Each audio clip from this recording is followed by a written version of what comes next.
to another Kids Room podcast episode, man. Hope y'all feeling loved and blessed as always, bruh. Today, we're going to be talking about how to stand the fire in 2025, also known as the diamond effect. Now, we've all heard about it takes pressure and it takes hard and difficult situations to create a diamond. A lot of heat and a lot of pressure, right? So, that's what we're talking about. We're not really talking about the diamond effect, though. We're going to be talking about how to stand in the fire. So, we're going to be in the process of becoming a diamond. Not only just the finished product that we want to focus on, but we want to focus on the process on how do we get the finished product? How do you get the wedding ring? Someone has to chop it up, make sure it looks good, shine it, and everything has to be aligned to where the metal, that whatever size the ring must be, it fits around the diamond. Whatever situation that you are in, you have to fit into that situation. Whatever blessing that God wants to give you, you have to be able to fit within that blessing. So you have to have the process of being made, of standing in the fire. And that's just about facing adversity, having courage, having resilience, and knowing your purpose. And it's not about avoiding discomfort or anything like that, but to know that personal growth comes from that. That facing emotional turmoil and difficult decisions, right? Doing those type of things and feeling the intensity of the heat when God is putting you through something in order to refine you to something greater, right? So you can't just look at where you're always going, because sometimes where you're going, what you're going through at the time isn't always worth it. You might think that maybe, you know what, it is a great dream or a great vision, but it might be too big for me because of what I'm going through right now. And the fire that I'm standing in right now is getting a little too hot. But when you have faith in Christ, you have to know that you can get to the other side. But it's not going to be just you. It's going to be you and Christ that's going to walk this journey. But you have to have faith in that. You have to believe in yourself when it comes to that. Right? And just to start off the lesson, we're going to start off with the word. And that's going to be verses Daniel, on the book of Daniel, and then chapter 3, verses 17 through 18. And that reads, "If we are thrown into the blazing furnace, the God we serve is able to deliver us from it, and he will deliver us from your majesty's hand. But even if he does not, we want you to know, your majesty, that we will not serve your gods or worship the image of gold you have set up." Now, just to give a little bit of a backstory, just to relate it, kind of an analogy, there's three young men that are facing a trial right now, and we'll get into the names in a little while, but these three young men are facing a giant at the time, and the giant is a king who wishes for them to do as he says, as everybody else would, right? That's what people do whenever they have a king. They follow, right? But there's three men now that don't seem as if that's the right way to go, and they know the true God. And the God that they worship, and they know that their God, our God, is a jealous God. And they'll feel their wrath that they want to go and praise something else like gold, an object, idolatry. But they choose not to do that, so they have to face something. They have to stand in a fire.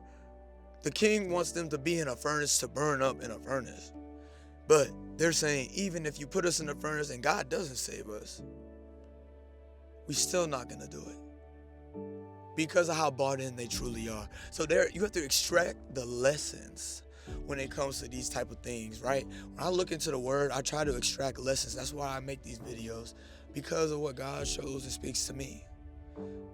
And from the book of Daniel, it's teaching me that I need to extract lessons in 2025. Every challenge, even no matter how painful it is, you can extract a lesson, learn to grow. It's all about how you talk about things. It's all about how, if you talk about things, I said in my last video, you running your mouth can also block a blessing. So extract the lessons instead of block the blessing. Yeah, extract the lessons. Don't block the blessing. Grow from the things that is hard and grow inside of the furnace. Don't break, right? Push through. Know to trust in the process. We all know what that means. Trust in the process. Have control over your emotions. Have control over your reactions. Know that you're going to be up some years, you're going to be down some years, and maybe some of you are up this year, you might be down next year. Or you were down this year, might be up next year. But no matter how you look at it, you're not always up and you're not always down. God is with you in the valley. He's with you on top of the mountains. And sometimes those mountains also turn into valleys and they become bigger mountains. But that's how you stand in the fire in 2025. You got to trust the process.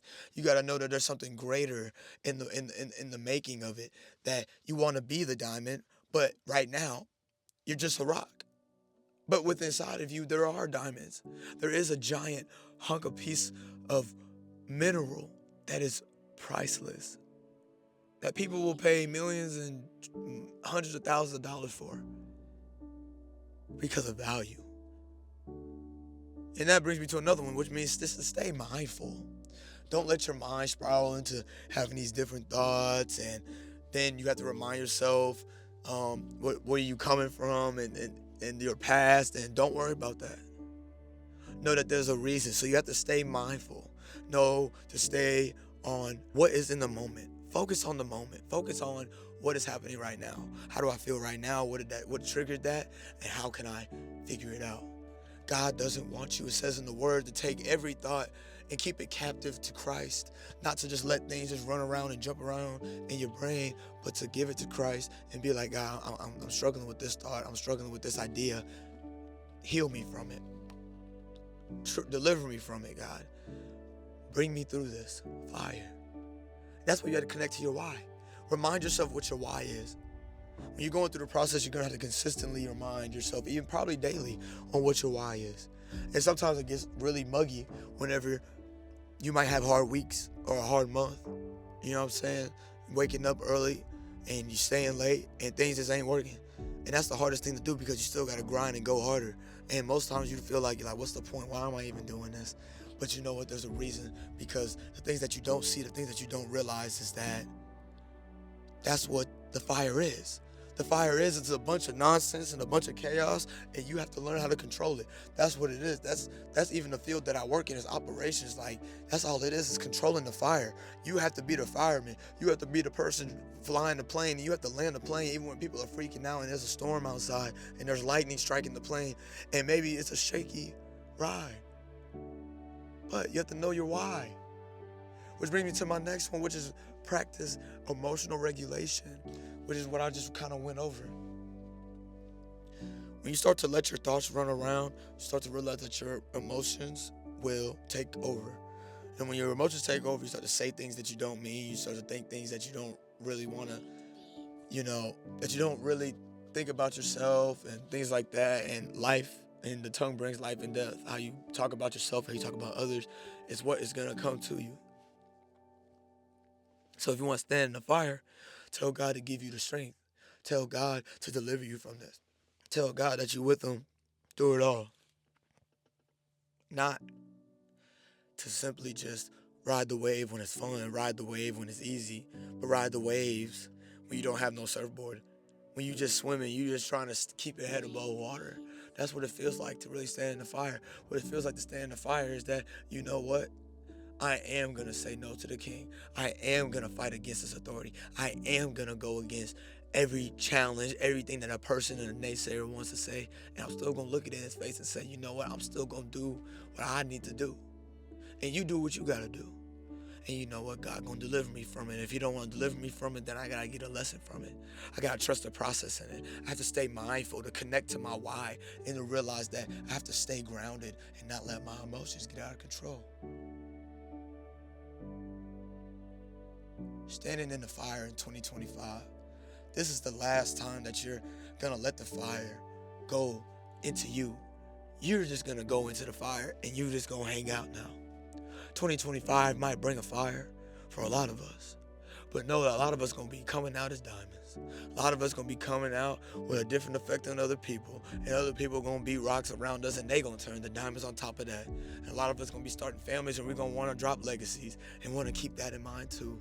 And then it goes to saying, Daniel, same chapter 3, 20 through to 25, is the king's command was so urgent and the furnace was so hot that the flames of the fire killed the soldiers who took up Shadrach, Meshach, and Abednego. And these three men firmly tied fell into the blazing furnace. Then King Nebuchadnezzar leaped to his feet in amazement and asked his advisors, "Weren't there three men that we tied up and threw into the fire?" They replied, "Certainly, your majesty."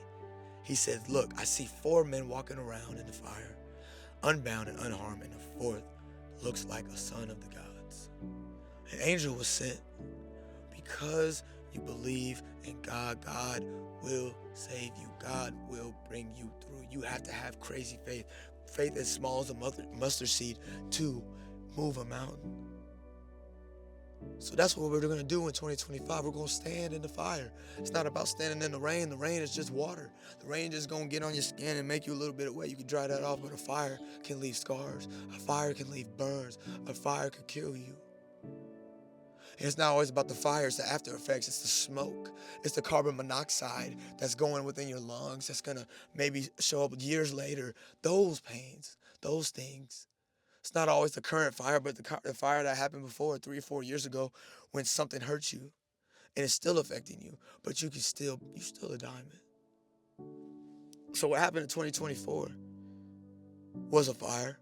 And 2025 might bring us another fire, but you gotta stand in this fire. Get off your butt, stop sitting down, walk into your purpose, and fight. And trust God, man. Be loved, be blessed, have purpose, man. I appreciate y'all for tapping in on me with this one. If you listen to this on a podcast, follow me, subscribe to me on YouTube, bruh. Kids Room Podcast. If you like it, share it, man. Whatever y'all want to do, but let's get to it and stand in the fire 2025.